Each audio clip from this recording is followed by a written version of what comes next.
If you ask me to name two things that have destroyed more people's finances than anything else, I'm not sure exactly what those are, but the first two things that come to mind are automobiles and credit cards. And so why would you ever want to combine those two to make a purchase? Cars are rapidly depreciating assets, so as soon as you buy a car, it starts losing money immediately.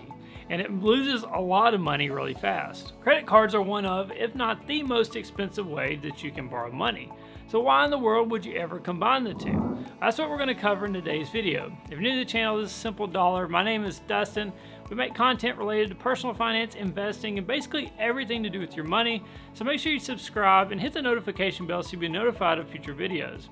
Once you're done with this video, head over to thesimpledollar.com. We've got a lot more valuable content over there, and we'll leave links to everything that we talk about in this video in the description down below. Now, most people do borrow when they buy a car. It's a major life expense. You're talking about spending $20,000, $30,000, maybe even more depending on what type of car you're getting. Now, with an auto loan, at the time I'm recording this, you can get one for about 7% or less if you have good credit. And we'll leave a link in the description down below the current places that you can get an auto loan so you can check out current rates. So you compare that to what you would pay on a credit card. Often it's going to be 15% or even as much as 25 to 30% on a credit card. So to put a car purchase on a credit card and pay it off over time, it's going to be a lot more expensive compared to just getting an auto loan. But there are a couple cases where it would make sense to use a credit card.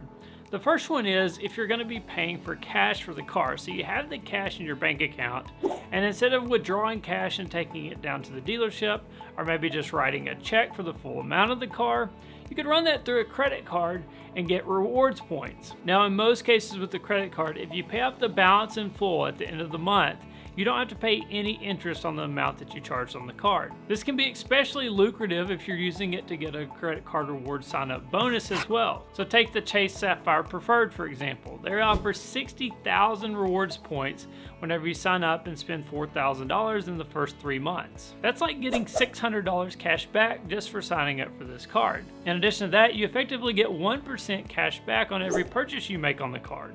So let's say you're buying a $10,000 car.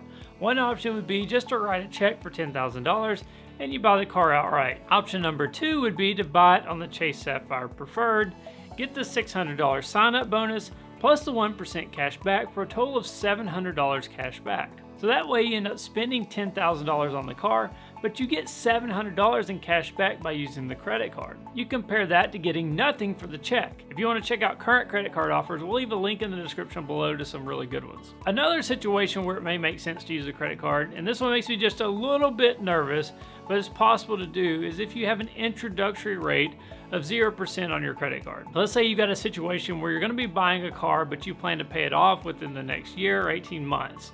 You might find a card that's going to offer you 0% interest for that time period. The introductory offer will allow you to carry a balance on the card and pay no interest for that period. So you put your car on that card and then you pay it off over, say, like the next 12 months. One thing to be very careful about with this, though, is that often whenever you do this, they're going to apply interest if you don't pay it off within the introductory period. Some cards will even retroactively apply interest to the credit card balance. So if you go this route, make sure that you're going to be able to pay it off. Don't be counting on some future bonus or some future raise that's going to help you pay this off, because you don't want to get in a situation where you expect to be paying off the car in, say, 12 months and then end up having to extend that period a lot further. Just make absolutely sure that you're going to be able to pay the car off by the end of the introductory period. For most of us, having a car is a necessity. You have to get around, you have to get to work, to the grocery store, and other places.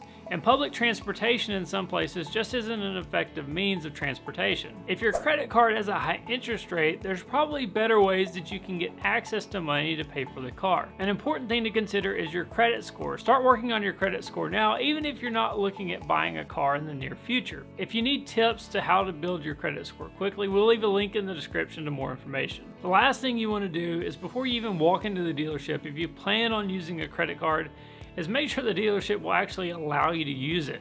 Some dealerships don't allow credit cards at all, and some put a maximum amount of how much you can use on a credit card. So they may top out at, say, $5,000. $5,000 is the most they'll allow you to put towards the purchase of a car on a credit card. You just don't want any surprises. You don't want to get to the end, pull out your credit card and they say that you're not going to be able to use it. Ultimately, cars are major life purchases. They're going to have impact on your finances for years, if not decades down the road, so you want to make sure you get it right. You've got a big decision in what car to actually purchase, and then how to actually pay for that is another major decision. In general, the population that's going to benefit from using a credit card when making a car purchase is going to be limited, but there are a few cases where it could make sense. So if you enjoyed this video, we'd really appreciate it if you hit the like button, subscribe if you haven't already. For a simple dollar, my name is Dustin. Look forward to seeing you again soon.